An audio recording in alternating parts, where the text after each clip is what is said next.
자, 이제 종교심리학 두 번째 시간입니다. 오늘은 프로이드의 종교 이해에 대해서 공부를 할 텐데 20세기 정신사에서 가장 큰 영향을 준 사람이 프로이드였는데, 이 사람은 심리학뿐만 아니라 문학, 철학, 교육, 예술 등 다방면에 심대한 영향을 주었습니다. 그래서 여러분들도 아마 프로이드라는 이름은 아마 많이 들어봤을 겁니다. 특별히 그가 종교에 대해서는 상당히 부정적인 이해를 갖고 있는데, 그의 표현을 한마디로 표현한다면 이렇게 얘기할 수 있습니다. 종교는 환영, 일루전이고, 그리고 이것은 설명해서 없어져야 된다 는 말을 했습니다. 아마 심리학에 대해서 조금 알고 있는 사람은 이 말 뜻을 알고 있겠지만, 제가 미리 조금 더 설명을 해주면, 종교는 환영이고 집단 신경증, 유니버설 뉴로시스다, 그런 말이에요. 신경증이 뭡니까? 신경증은 우리가 어떤 이상한 행동을 하고 이상한 말을 하는 거죠. 그래서 이 신경증 이런 것들을 치료하려면 왜 우리가 이상한 말을 하게 되고 이상한 행동을 하게 되는지를 연구해요. 그랬더니 우리 내면에 이러한 경험이 있었기 때문에 우리가 이렇게 누군가를 막 미워하게 되고, 그래서 막 이상한 얘기를 하게 되고 이상한 행동을 하게 되는구나 라는 것을 분석하는 거예요. 마치 그것처럼 종교 어떤 현상, 하나님을 믿는 현상이 있는데 왜 그런 것들을 사람들이 믿을까? 그것은 그 하나님을 믿게 만든, 종교를 갖게 한 원인이 우리 무의식 안에 있다. 그래서 그 무의식 원인을 찾아서 설명해 주면 종교는 없어질 것이다 라고 얘기를 했어요. 사실 그래서 종교에 대해서 많은 사람들이 얘기했지만, 프로이드의 이 이야기는 사람들에게 종교에 대해서 부정적으로 생각하는데 굉장히 큰 영향을 주었습니다. 여기에 대해서 철저히 분석하고 한번 연구를 해보도록 하겠습니다. 장점이 무엇이고 단점이 무엇인지. 그가 종교 비판에 관해서는 책을 많이 썼습니다.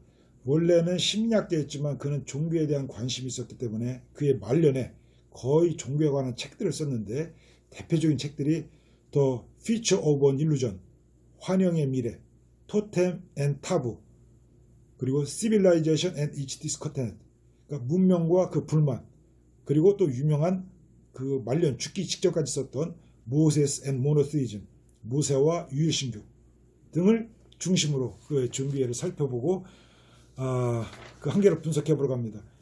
우리 책에도 지금 내가 했던 책들을 다 묶어서 프로이드 종교의 기원이라고 하는 책으로 이렇게 나온 책이 있습니다. 요거는 뭐 나중에 한번 기회 되면 또 얘기해 주도록 하고, 혹시 프로이드 하면 또 어떻게 생겼는지 궁금한 사람이 있을 것 같아서 제가 대표적인 피로 게이의 프로이드 책에 나오는 사진을 한번 몇 장을 보여주도록 그렇게 할게요. 젊은 시절의 프로이드입니다. 그리고 요거는 그 부인하고 결혼하기 직전에 찍었던 사진이고, 그리고 중요한 건 요 사진 이따가 보여지는 번거로울 수 있는데, 잘 보면 여기 사람들이 모여 있고 한 사람이 이렇게 쓰러져 있는 여자를 안고 있죠. 이게 프랑스 파리에서 샬콧이라는 사람이 최면스를 가리키는 장면입니다. 프로이드가 여기 최면스를 배우러 갔었던 적이 있었거든요. 그 그림을 여기 이렇게 실었습니다. 그리고 특별한 거 사진은 굉장히 많이 있는데, 가장 프로이드 하면 사진 많이 나오는 게 사실은 이 사진입니다. 이게 프로이드의 모습을 가장 잘 비춰주기 때문에, 이게 프로이드 1909년에 찍은 사진인데, 말년 그 사진이 있고, 그리고 그 가족, 군대 간 아들들하고 한번 찍었던 사진이 있습니다. 프로이드와 그 군대 갔던 아이들 사진. 대충 프로이드가 어떻게 생겼는지 알 수 있겠죠. 그래요. 자, 그런데 프로이드 종교를 논하기 전에 한 가지 우리가 꼭 이해해야 될 것은, 프로이드는 여러분 잘 아는 것처럼 정신분석학을 시작했던 사람이고 정신분석학자로 아주 유명한 사람이죠. 근데 정신분석학이라고 하는, 심리를 분석하는 그 이론을 가지고 종교를 분석해 봤더니 하나님이 없더라, 종교는 환영이더라 라고 이야기한 것이 아니고, 프로이드는 종교 분석이라고 하는 그 학문적인 업적을 이루기 이전에 이미 벌써 종교에 대해서 무신론적인 입장을 어려서부터 갖고 있었다는 사실을 우리가 아는 것이 굉장히 중요합니다. 그래서 먼저 이 문제부터 한번 다뤄보도록 그렇게 하겠습니다. 프로이드는 딴 사람들도 얘기했지만 본인 자신도 자기는 이미 어려서부터 무신론자였다는 표현을 하게 되는데, 그렇다면 우리가 궁금한 게 한 가지가 있어요. 도대체 무엇이 그로 하여금 무신론자가 되도록 이끌어 갔는가? 그 배경이 무엇인가? 거기에 대해서 사실 이거는 많은 그 프로이드 연구한 학자들, 정신의학자들도 사실 잘 모르는 분야입니다. 제가 특별히 이 분야에 연구를 좀 많이 했는데, 간단히 얘기하면 이렇게 얘기할 수 있습니다. 첫 번째, 그의 부모의 영향입니다. 아주 가부장적인 인물이었던 그의 아버지, 지금은 제이콥 프로이드예요. 프로이드는 지금부터 프로이드고, 그 아들은 제이콥 프로이드는 정통 유대인으로 교육을 받았지만은 굉장히 자유스럽고 유대 전통을 좀 멀리하던 사람이었습니다. 그래서 이 아버지의 자유스러운 사고가 프로이드에게 영향을 주었다는 것은 의심의 여지가 없습니다. 그리고 프로이드의 어머니는 제이콥 프로이드의 두 번째 부인이었고, 그 어머니가 채 20이 안 되었을 때 이미 40살이었던 그의 아버지와 결혼했어요.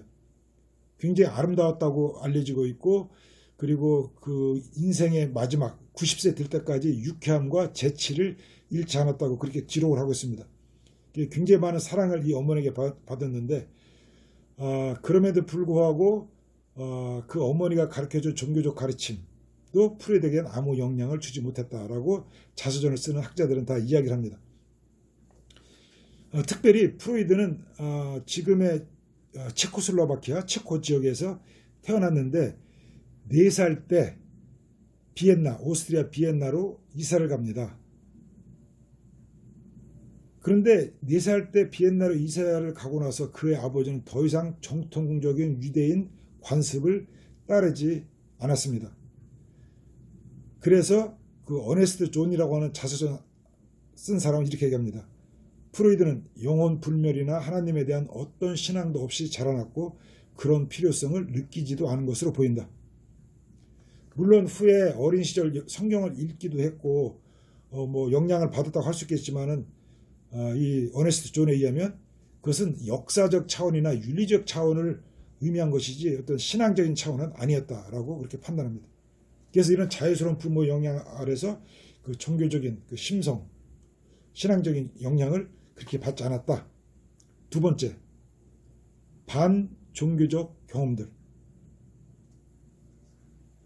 두 가지로 나눌 수 있는데, 첫 번째는 카톨릭의 의식주의와의 경험, 카톨릭과의 경험에서 반종교적인 태도를 갖게 되었다. 그렇게 얘기합니다. 뭐냐면 프로이드가 어렸을 때 그 보모가 있었는데 아주 유능하고 엄격한 어려서는 체코에서 자랐다고 했잖아요. 체코인 보모가 있었는데 이 보모가 어려서부터 프로이드를 성당에 자주 데리고 다녔고, 그리고 집에서 가끔 천당, 지옥에 관한 이야기를 해주곤 했답니다. 그래서 프로이드가 어렸을 때 보면 설교하는 흉내 그런 것들을 내고 놀았다는 그런 기록도 있습니다. 아마 영향을 많이 받았다고 볼 수 있죠. 그런데 불행하게도 프로이드가 2살 반 때 이 보모가 도둑질한 죄로 쫓겨났습니다. 물론 이 2살 반 때 있었던 사건이 얼마나 큰 의미가 있었겠느냐라고 사람들은 얘기할 수 있지만 어네스트 존스는 이렇게 얘기합니다. 그녀의 이런 부정적인 영향은 프로이드가 후에 기독교적 신념들과 의식들을 싫어하는 데 크게 기여하였다. 그래서 이런 카톨릭 의식주의 경험이 반종교적인 태도를 갖게 되었다고 보고, 또 한 가지는 카톨릭의 반유대주의 경험. 이건 무슨 말이냐면 프로이드는 자기가 유대인이라는 것에 대해서 굉장히 자부심을 갖고 있었어요. 그런데 그것 때문에 참 어려움을 많이 당했습니다. 프로이드가 워낙 똑똑했기 때문에 짐나지움, 지금 우리 말하면 중고등학교, 학교에서 늘 1등을 했어요. 공부를 잘했어요. 그런데 유대인 친구 외에는 친구가 없었습니다. 여러분 알다시피 전에 보면 유대인들에 대해서 배척하고 싫어하는 그 경향이 컸던 걸 우리가 알 수가 있잖아요. 그래서 그 유대인을 싫어하는 친구들에게서부터, 그러니까 그 사람들은 다 크리스찬이죠. 조롱을 당하곤 했습니다. 그래서 안 좋은 감정이 있었는데, 특별히 12살 때 어떤 이야기를 듣게 되냐면, 자기 아버지가 새 털모자를 쓰고 길을 지나가는데 한 꼬마가 그러니까 새 뉴죠. 이 새로 만들어진 새 털모자를 확 벗기더니 저 흙 속에다 던지면서, 다시 말하면 포장된 길이 있었는데 그 길을 가고 있는 프로이드 아버지의 모자를 뺏어서 저 바깥에 흙구덩이에 던지면서 포장된 길에서 꺼져. Get off the pavement. 이 주라고 하는. 그래서 이 모욕을 그냥 감수했다는 얘기를 듣고 알았다는 겁니다. 그것이 그 마음속에 큰 충격을 준 거예요. 그래서 프로이드는 이런 일들 때문에 내면 세계 일찍부터 증오와 복수심의 감정이 있었고, 기독교 신앙이라는 것은 전적으로 믿을 수가 없는 것이구나. 그래서 프로이드는 어려서부터 이미 무신론자가 되었다라고 추측을 하게 됩니다. 그러면 아직은 자기가 갖고 있는 이 반종교적인 반신앙적인 결론들, 막 종교는 안 좋은 거에 나쁜 거에 하나님 없어라고 이런 것을 정당화할 수 있을 만큼 충분한 지식을 갖고 있거나 성숙하지는 아직 못했어요. 그럼 어떤 과정을 통해서 그런 종교를 비판할 수 있는 도구들을 얻게 되었을까? 그러니까 간단하게 학문적 과정을 살펴보면 이렇습니다. 프로이드는 1873년에 비엔네 대학에 의과대학생으로 들어갑니다. 그런데 의과대학에 가서 과학적인 분위기에 푹 젖어들게 됩니다. 특별히 대표적인 것은 생리학 교수였던 브루케가 있었는데, 이 양반은 프로이드의 아주 거의 우상이었어요. 아주 잘 훈련된 학자의 타입이었습니다. 뭐든지 객관적으로 꾸준한 관찰과 묘사, 과학적인 방법의 철저한 사용을 강조하는 그에게 프로이드는 굉장히 큰 영향을 받게 됩니다. 프로이드의 이런 말에서 그의 역량이 잘 나타납니다. 한번 볼까요? 마침내 브류케의 생리학 연구실에서 나는 쉼과 만족을 발견했습니다. 여러분 이 표현을 여기서 많이 들어본 것 같잖아요. 참 쉼과 만족을 발견했다.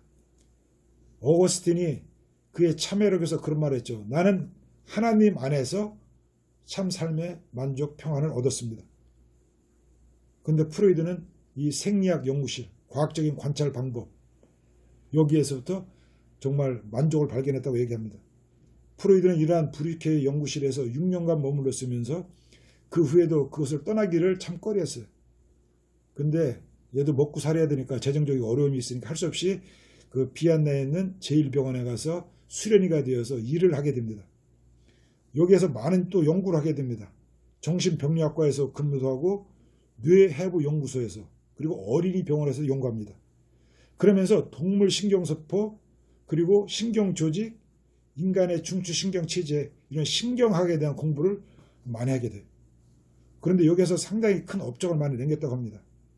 그리고 어떤 것든지 한 가지 집중하게 되면 철저히 거기서 어떤 결론을 도출하는 그런 경향을 프로이드는 만들게 됩니다. 바로 이러한 프로이드가 이 자기가 존경하던 브류케의 도움을 또 받아서 프랑스 파리에 가서 샤코티의 문화에서 공부하게 되는데, 아까 내가 방금 전에 보여준 사진 혹시 기억합니까? 바로 이 샤코트가 최면술을 가르쳤습니다. 그래서 거기 가서 최면술에 대해서 관심을 갖기 시작해요. 이때가 비로소 프로이드가 어떤 신경 조직, 세포 이런 외적인 것이 아니라 인간의 심리, 영혼 탐구하는 쪽에 첫 관심을 갖게 되는 계기가 됩니다. 근데 이제 결론만 얘기하면 프로이드는 처음에 최면술을 조금 활용하다가 곧 포기합니다. 왜냐하면 최면술을 사용해서 사람들을 이렇게 치료하려고 하다 보니까 그게 오래가지 못해요. 일시적이에요. 스스로 판단하고 결정하는 것이 아니라 최면에 의지했기 때문에. 자, 그럼 뭐 거기까지만 얘기하고 여기서 중요한 주제는 아니니까. 또 한 가지 이제 결정적으로 얘가 이제 또 생리학 쪽을 떠나서 소위 심리학의 범주에 들어가게 만든 중요한 사건이 하나 있었습니다. 그건 뭐냐면 자기가 이제 그 비엔나 제1병원에서 나와서 그 브로이어 박사라는 사람하고 같이 동업하면서 일을 하고 있었는데 한 여인이 찾아왔습니다. 이게 소위 유명한 안나 오 여인의 케이스입니다. 간단히 말하면 이 여인은 더운 여름에도 컵에다가 물을 마시지를 못하는 그런 병이 있었어요. 이건 확실히 신체적인 문제입니다. 그런데 이게 시간이 쭉 지나면서 보니까 이 간호원이 이 여인하고 계속 얘기를 합니다. 그런데 어느 날 이 여인이 이 물을 마실 수 있게 돼요. 참 이상하다. 이게 어떻게 된 거지? 근데 이제 브로이어 박사나 이 간호원들은 이게 일상적으로 그런 일이 있었기 때문에 별거 아닌 걸로 지나갔는데 프로이드는 이걸 이상하게 본 거예요. 이게 웬일일까? 특별히 뭐 약을 먹은 것도 아니고 특별한 치료한 것도 아닌데 대화만 좀 했었을 뿐인데 어떻게 이 병이 치료됐지? 알고 봤더니 이 여인이 프랑스 파리 시장에 초대를 받아서 그 집에 가는데 그 집에 들어가기 전에 넓은 정원을 지나가는데 말이 세워져 있는 것을 보았어요. 어떤 그 사람이 말에다가 물을 먹이는데 컵에 물을 따라서 말에 물을 먹입니다. 근데 보는 순간 이 여인은 굉장히 역겨운 생각이 들었어요. 왜냐하면 말을 별로 안 좋아했는데 말을 사람처럼 막 쓰다듬고 막 물을 먹이다니. 그런데 그걸 표현할 수 없었으니까 그것을 마음속에 둔 거예요. 소위 이제 무의식에 점점 가라앉게 된 거예요. 그러고 표현을 안 했어요. 그런데 어느 날부터 갑자기 자기도 모르게 물을 마시려고 하면 물을 못 마시는 거예요. 그런데 왜 물을 못 마시게 되었는지를 간호원하고 얘기하다 보니까 자기 원인을 찾게 되고 그래서 이 병이 치유가 된 거예요. 그래서 프로이드는 이거 심리학적인 거다. 그래서 정신을 분석하는 동기가 되게 됩니다. 프로이드는 그래서 무의식을 발견한 것으로 굉장히 유명한 사람입니다. 이건 뭐 조금 내 쓰는 건데 이건 또 심리학을 또 설명해야 되는 거라 사실 어려운데 이건 내가 여러분하고 직접 얼굴을 보고 설명을 해야 제가 이제 이해 안 되는 부분을 설명하면서 내가 쉽게 할 수 있는데 일단은 그림을 봅시다. 그림이 보이나 모르겠네.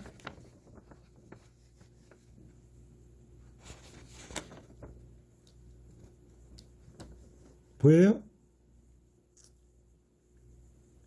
그냥 봤다고 하고 이 그림이 난해한데 이 난해한 그림을 내가 좀 간단하게 한번 설명해 볼게요. 사람은 마음의 구조가 의식, 약간의 잠재의식, 그리고 무의식으로 이루어졌다고 봐요.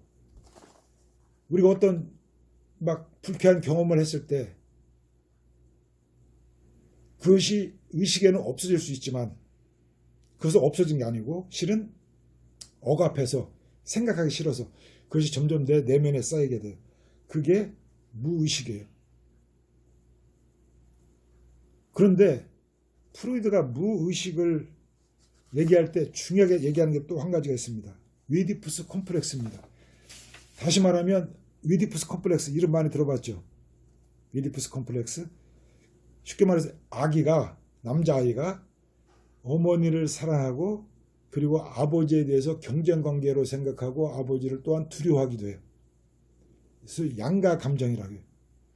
아버지가 힘이 있으니까 어머니를 차지했으니까 아버지의 힘을 갖고 싶어 하기도 하지만 또 아버지를 두려워해요. 내가 어머니를 사랑하기 때문에 어머니에 대한 경쟁제거든. 자, 이것이 소위 쉽게 말해서 위디푸스 컴플렉스인데 앞으로 프로이드가 위디푸스 컴플렉스라고 하는 자기가 발견한 이 이론을 가지고 종교를 설명을 합니다. 어떻게 설명할 수 있었을까?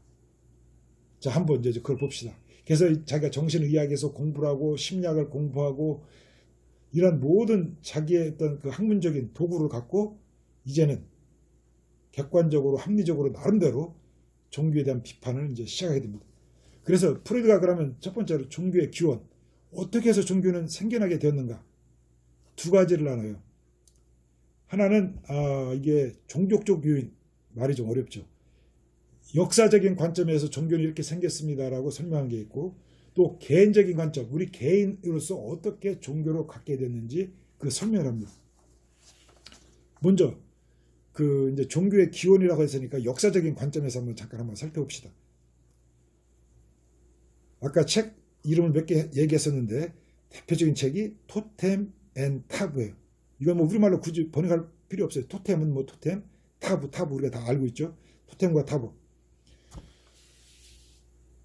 다윈의 이론을 빌려서 설명을 시작합니다.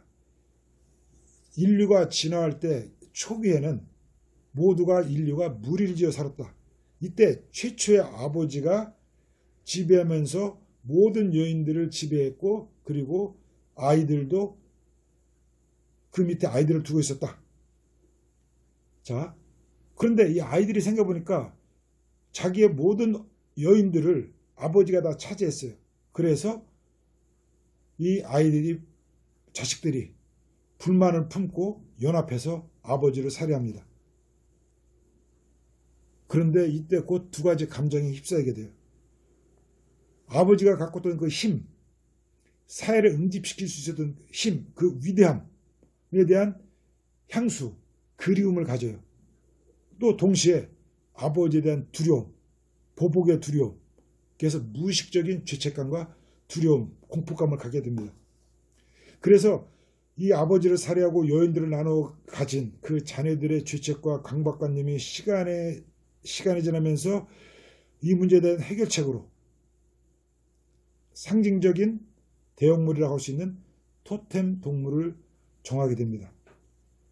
그래서 이 토템을 숭배합니다.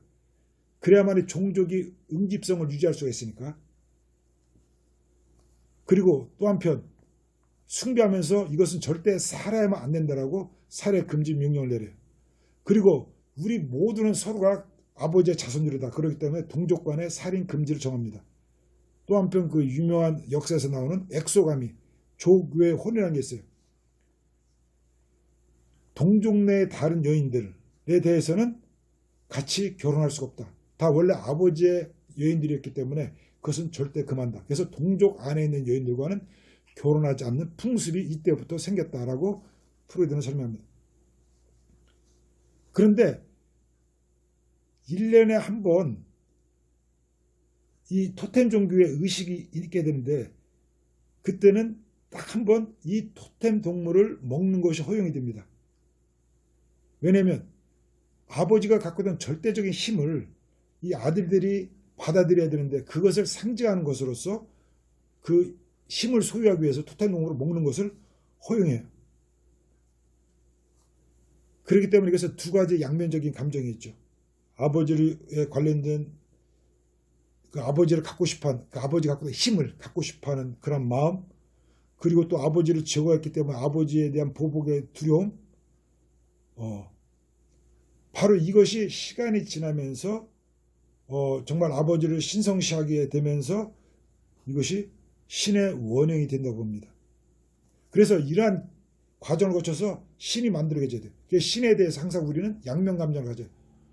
그 신의 힘을 갖고 싶어하는 그런 마음, 그리고 신에 대한 두려운 마음. 프로이드는 이것을 기독교에다 적용시켰어요. 우리가 성만찬하면서 떡과 포도주를 먹고 마시죠. 바로 예수 그리스도, 하나님의 아들을 우리가 먹고 마시는 성만찬을 통해서 우리 안에 있던 죄책감을 없애고 또 어떤 갖고 있던 힘을 소멸하려고 한다. 말이 좀 어렵죠. 제가 봐도 참 어려운 것 같아요. 근데 프로이드는 이것을 나름대로 그의 말년에까지 굉장히 심의를 기울여서 연구하고 발표를 한 거예요. 바로 이와 같이 종교는 위드푸스 컴플렉스를 근거로 해서 시작된 것이다 라고 종교의 기원을 설명합니다.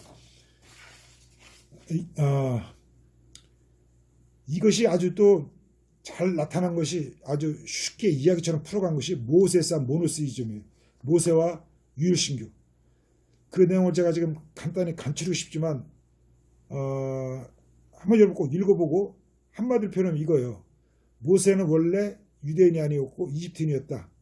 그의 아버지는 이크나톤이었는데 이크나톤 그의 아버지가 굉장히 강력하게 어떤 혁신을 했는데 그건 뭐냐면 이제까지 신이 많았는데 이제는 다 신 없애라. 오직 한 신만을 섬겨라. 윤리적이고 우주적이고 관대한 아텐 신만을 섬겨라라고 강요했습니다. 워낙 이 사람이 힘이 막강하기 때문에 많은 사람들이 꼼짝없이 이 명령을 따랐어요. 그런데 이 이크나톤이 죽은 다음에 사람들이 도저히 이 엄격한 종교 윤리를 감당할 수 없어서 뿔뿔이 흩어지게 됩니다. 그런데 그때 이 이크나톤의 바로죠. 이 아들, 그런데 정식 아들은 아니었고 아마 비합법적인 아들이라고 표현합니다. 얘가 어느 한 지역, 지금 말하면 히브리 민족이 있는 지역이죠. 이 민족의 통치자로 있으면서 이 히브리 이스라엘 사람들하고 접촉을 많이 했어요. 그러면서 자기 아버지가 못다 이룬 꿈을 내가 한번 이뤄보겠다. 그래서 그 이스라엘 사람들에게 그 아버지가 했던 대로 엄격한 종교적인 윤리를 적용시키기 시작했습니다. 그런데 이 이스라엘 사람들도 이 엄격하고 힘든 종교를 참을 수가 없어서 결국 봉기하고 이것을 강요하는 모세를 죽이게 됩니다. 그리고 어느 정도 몇 세대가 흘러갔습니다. 사람들 마음속에 모세를 죽였다는 죄책감이 점점 자리 잡게 되었습니다. 그래서 이것이 시간이 점점 지나가면서 신으로 발전하는 일신론을 만드는데 큰 결정을 했다는 것이 모세와 유효신론의 간략한 내용입니다. 무슨 말인지 이해가 힘들죠? 아마 책을 읽어봐도 이해하기 힘들 것 같아요. 제가 이거는 나중에 또 얼굴 한번 맞다고 설명해 드릴 때 조금 필요하면 여러분 궁금한 거 직접 또 설명해 주도록 할게요. 그리고 또 한편 이 사람이 이제 문명 비판을 통한 종교의 기원을 얘기하는데 요거는 간단히 말하면 이래요. 여러분 문명이라는 게 뭡니까? 문명은 우리가 자연을 통제하는 거죠. 자연스럽게 사는 것이 아니라 인위적인 뭔가를 만들어내는 거죠. 그리고 인간이 제멋대로 살면 막 복잡해요. 그래서 이것을 통제해서 하나로 묶어주는 게 문명이에요, 사실은. 그런데 문제는 인간은 자기 중심적인 존재예요. 내 멋대로 살고 싶어요. 근데 문명에서는 이렇게 하면 안 된다, 이런 룰을 따라야 된다라고 통제를 하잖아요. 그런데 이 안정된 사회 문명을 인간은 자꾸 깨트리려고 해요. 그런 마음이 있어요. 그런데 이것을 막기 위해서 문명이 만들어 놓은 게 뭐냐면 금기라고 하는 거예요. 금기. 이런 것들은 하면 안 된다. 이건 절대 안 된다. 이거 하면 큰일 난다. 금기사항. 그런데 얘기한 것처럼 이 금기사항은 항상 인간의 욕망과 상충해요. 그래서 이 사회에서 만나는 금기, 하지 말아라 한 것을 지키지 못할 때 죄책감이 생기게 돼요. 그래서 이러한 죄책감을 없애기 위해서는 뭔가가 필요했는데, 어떤 의식이 필요했는데 이것이 종교의 형태로 나타났다. 그래서 인간은 이 종교를 통해서 문명의 파멸을 막기 위해서 인간이 창출해낸 자기 방어 기제의 최고 형식이다 라고 보는 거예요. 다시 말하면 문명이 유지가 돼야 되는데 이 문명의 어떤 금기사항들을 깨트릴 때 죄책감이 생기고 막 고통의 짐을 갖게 되는데 그런 문제가 생기거든요. 이것을 풀어주고 위로해줄 그리고 보상해줄 필요가 있었는데 이것이 바로 종교가 시작되게 된 동기다. 그렇게 얘기를 하죠. 자, 사역적인 관점에서, 역사적인 관점에서 종교의 기원을 설명했습니다. 아유, 좀 힘들죠? 자, 그래도 우리 조금만 더 가봅시다. 종교의 본질, 개인적인 종교는 어떻게 생겼을까? 이 책은, 이 종교, 개인의 종교가 하는 것은 Future of an Illusion, 환영의 미래라는 책에 굉장히 작은 책이에요. 얇아요. 한글로도 번역이 되어 있어서 아마 5시간이면 5시간 안 걸려요. 충분히 읽을 수 있는 그런 양인데 거기서 그런 말 합니다. 우리가 종교란 게 뭐냐면 이게 종교는 어떠한 막 경험에서 나온 어떤 것들이라든지 정말 논리적인 것들이 아니고 그냥 우리 마음속에 가장 오랫동안 있으면서도 가장 강력하게 우리의 간절한 마음의 소원이 실현된 것, 겉으로 드러난 것, 것으로 환영이다 라고. 뭐냐면 꿈이란 거 알죠? 꿈은 실제가 아니고 우리 마음속에도 원하는 것이 있을 때 꿈을 꾸게 되죠. 꿈으로 나타나죠. 마치 종교는 우리 마음속에 있는 것이 이렇게 꿈처럼 겉으로 드러난 것이다. 사실이 아니다. 그런 얘기입니다. 그럼 도대체 이 종교라고 하는 것이 어떠한 우리 마음속에 소원이 있길래 이 종교가 만들어졌는가? 그거를 이렇게 얘기합니다. 살다 보면 우리가 자연재해 공포가 있죠. 요즘도 자연재해 무섭습니다. 그리고 죽음 앞에서 두려움을 갖게 돼요. 그리고 아까 얘기한 대로 어떤 문화 안에서 사람들 간에 갈등을 겪고 문화 속에서 죄책감을 갖게 되고, 또 어떤 경우는 정말 이 사회에 정의가 없어요. 부조리함이 너무 많아요. 그럼 여기서 막 상처를 입어요. 이 문제가 해결돼야 되는데 해결해 줄 사람이 없어요. 여기에서 힘들어요. 그러니까 이런 살아가면서 부닥치는 모든 문제들, 이런 것들을 과연 누가 해결해 줄 것인가?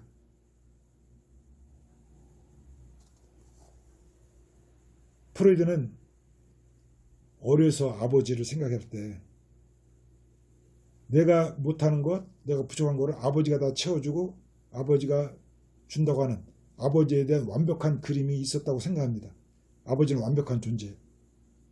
아버지를 의지하고 믿어요. 그런데 내가 어른이 되었어요. 내가 아버지가 됐어. 그런데 아버지가 되어서도 여전히 이 세상에는 내가 해결할 수 없는, 아까 같은 말한 것 같은 문제들이 많이 있어요. 그래서 이 문제를 해결해 줄 수 있는 아버지, 신을 만들게 되었다는 이야기입니다. 그러면서 프로이는 종교란 희망에 의거한 사고, 즉 환영이다라고 얘기를 하는 겁니다. 그런데 이것을 정확히 말하면 도덕적 의미에서 고의적인 거짓말이라든지 인신론적 의미에서 오류라고 하는 의미가 아니에요. 예를 들면 그거예요. 프로이드가 그런 예를 들었어요. 한 가난한 소녀가 빈빈촌에 살고 있는데 언젠가 저 부자 동네에 왕자가 말 타고 와서 나를 데리고 갈 것이다라는 환영에 붙들려 있다고 할 때 그것을 반드시 거짓이라고 얘기할 수는 없어요. 어쩌면 신데렐라처럼 그는 왕자와 결혼할 수도 있습니다. 그런데 이것을 믿음으로 간직할 합리적인 근거는 없다는 얘기입니다. 그래서 인류 모두가 보편적으로, 신경증은 개인이 갖고 있는 거지만 인류 모두가 보편적으로 갖고 있는 신경증, 그래서 보편적 신경증 또는 우주적 신경증, 그런 표현을 써요. 이런 보편적 신경증 때문에 나온 종교는 과학이 발달하면서 점점 사라지게 될 것이다. 그것이 프로이드의 입장입니다. 그래서 이렇게 얘기해요. 과도기 단계에 불과한 것으로 처음 단계는 신화적, 둘째는 종교적, 그리고 마지막 단계는 과학적 단계이다. 인간은 영원히 아이로 나아갈 수는 없다. 성장해야 된다. 그래서 하이네의 시에서 나온 한 구절을 이렇게 인용합니다. Den Himmel wir lassen wir den Engeln und den Schöpfer. 하늘은 천사들과 참새들에게 맡겨라. 다시 말하면 넷에 대해서, 우리가 알지 못하는 것에 대해서 더 이상 이야기하지 말고 이 땅 위의 삶에 모든 관심, 자원을 집중하라는 그런 뜻입니다. 프로이드는 이러한 심리학적인 통찰력을 어디에서 영향을 받았을까? 사실은 그가 굉장히 존경한다고 얘기하는 포에르바하에게 영향을 받았어요. 포에르바하가 이게 참 이렇게 한번 설명해 볼게요. 포에르바하가 신을 이렇게 설명합니다. 인간의 내면에, 우리 인간 사람들의 내면 속에 있는 가장 아름다운 것, 가장 좋은 것, 가장 선한 것, 가장 완벽한 것을 저 바깥 세계에 투사해서 만들어요. 그러니까 인간에게 남는 거는 부족한 거, 열등한 거, 시원찮은 거, 그런 것만 있는 거예요.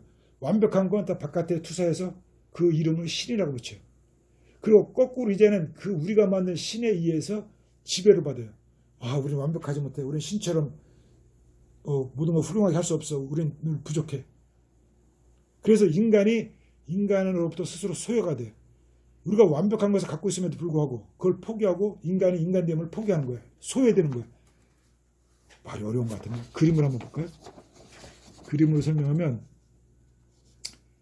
인간이 있어요. 인간이 자기 안에 있는 가장 좋은 거, 뭐 선한 거, 아름다운 거, 완벽한 것들을 저 바깥에다가 뽑아서 이렇게 투사시켜 놔요. 이렇게. 그런데 거꾸로 이게 신이라고 이름을 부르고, 그리고 이제는 거꾸로 이 신에서부터 점점점점점 화살표 했는데 그게 뭐냐면 신의 지배를 받아요. 그러니까 인간이 갖고 있는 것들을 스스로 잊어버리는 겁니다. 바로 신에 대한 심리학적 이해죠. 이러한 포에바르의 영향을 받아서 심리학적 인간이야를 하게 되고, 여기에다가 더 여러 가지 합리적인 설명을 많이 붙인 게 프로이드라고 할 수 있어요.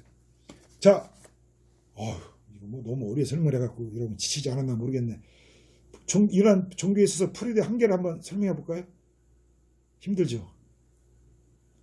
제가 그러면 여러분 자료를 보면 자료에 다 나와 있어요. 그러니까 자료 한번 읽어보면 충분히 이해할 수 있기 때문에 여기서 간단히 제목만 한번 얘기해 볼게요.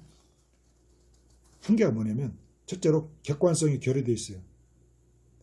어떤 걸 연구한 결과, 책을 읽고 거기에서 답이 나온 게 아니라 프로이드는 항상 먼저 내가 답을 세우고 다른 자료들을 참고해요. 그래서 내가 참고했던 자료들이 만약 나중에 오류가 되었고 잘못되었다고 판단되면 내 이론도 바뀌어야 되는데 그렇게 얘기 안 해요.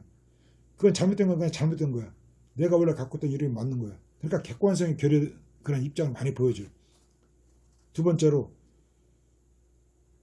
모세를 죽인 이스라엘 백성들이 죄책감 때문에 거기서부터 모세를 점점 내면화시켜서 하나님 유일신을 만들었다. 그리고 그리스도 아들을 죽임에 의해서 죄책감을 갖고 그리스도로 받아들였다 얘기하는데 안 해요.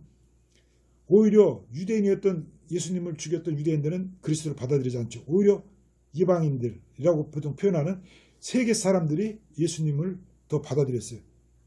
우린 죄책감 때문에 아까 프로이드 말한 이론대로 고통받을 필요가 전혀 없는 사람들이에요. 비논리적이고 역사적 사실로 인정하기 어려운 것을 프로이드는 얘기했던 겁니다. 또 한 가지, 정신분석은 어린 시절의 영향이 얼마나 지대한지를 매우 강조해요. 그런데 프로이드 자신은 자기가 경험했던 어린 시절의 영향이 나로 하여금 그런 무신론이 되게 했다고 하는 것을 잘 깨닫지 못했던 것 같습니다. 그리고 내용이 많은데 지금 시간을 좀 줄이기 위해서 한번 쭉 결론적으로만 얘기해 볼게요. 사실 프로이드가 인간이 종교란 이름 아래 너무 억압받았던 것을 얘기했던 건 사실이에요. 이 인간이 종교 억압에서 풀어주려고 했던 것을 일면 좋은 면이 있었어요. 근데 오히려 프로이드에게 문제가 많이 있었어요. 그 중에 한 가지가 뭐냐면 사실 우리가 어쩌면 프로이드가 얘기한 대로 우리는 그 아버지의 영향 때문에 하나님의 이미지를 가질 수가 있어요. 그것이 부정적이든 긍정적이든 그래서 우리가 잘못된 하나님의 이미지를 가질 수가 있죠.